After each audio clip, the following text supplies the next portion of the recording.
Praise the lord. ఈరోజు దేవుని యొక్క వాగ్దానం, ఆయన తన భక్తులను విడువడు, వారన్నిటికీ కాపాడబడుదురు. 37వ కీర్తన 28వ చరణం. ప్రియులారా, మనము ఆరాధిస్తున్న దేవాతి దేవుడు మనలను విడువని ఎడబాయని దేవుడు, మనలను ఎప్పటికీ కూడా కాపాడే దేవుడు. ఇశ్రాయేలును కాపాడువారు కునికరు, నిద్రపోరు అని లేఖనం సెలవిస్తుంది.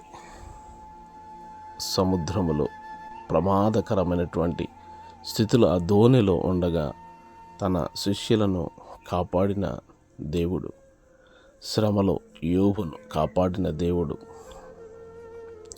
నిందలలో దానియేలు గారిని కాపాడిన దేవుడు గనుక ఆయన మనల్ని విడువని ఎడబాయని దేవుడై ఉన్నారు.